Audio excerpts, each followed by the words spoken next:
ሰላም ሰላም እንዴት ናችሁ? ሰላም ናችሁ ወይ? ለዛሬ ደግሞ ይዤላችሁ የመጣሁት የጾም በየአይነት ነው። እህቶቼን እቤት ጋብዤ ለነሱ የሰራሁት የጾም በየአይነት ነው።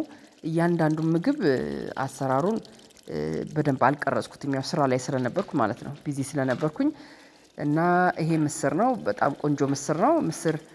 ምስራው ምስር በጣም የሚወዱልኝ ያው እህቶቼን ጋብዤ ነው። ትምህርት ቤት ዝግም ስለሆነ ልጆቻቸውን ይዞ መጥተው እና ልጆች ትምህርት ቤት ስለተዘጋ ያው ተራ በተራ እንጠራራለን ማለት ነው። ከእህቶቼ ጋር ከወንድሜም ጋር ያው ልጆች እያያዝን እንሄዳለን አንድ ላይ እኔ ጋር መተው ነውና ጥሩ ጊዜ ነው ያሳለፍነው። እስቲ ወደ ስራው እንግባ።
የዛሬ ቪዲዮ ይሄንን ይመስል ነበረ። ያው ከእህቶቼ ጋር ይሄን የመሰለ ምግብ ሰርቼ ጠበቅኳቸው። ጥሩ ጊዜ አሳለፍን፣ ተጫወትን።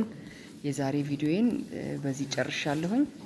ሌላ ጊዜ ደግሞ በሌላ ቪዲዮ እስከምንገናኝ ድረስ ሰላም ቆዩኝ እያልኩ በዚሁ እሰናበታችኋለሁ። ስለ ጊዜያችሁ፣ ስለ ቆይታችሁ ከልብ አመሰግናለሁ። እግዚአብሔር ያክብራል።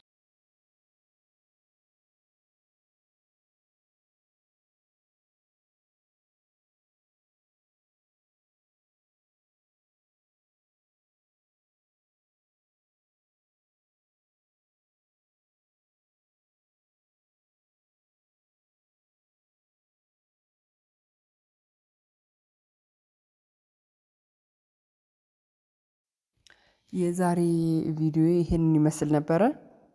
ያው እህቶቼን ጋብዤ ነው እንግዲህ ቤት በጾም እንደዚህ በአይነት የሰራሁትና እንደወደዳችሁት ተስፋ አለኝ። ሌላ ጊዜ ደግሞ ሌላ ቪዲዮ ይዤላችሁ እመጣለሁ። እስከዛው ድረስ ሰላም ቆዩኝ። ስላያችሁኝ ከልብ አመሰግናለሁ።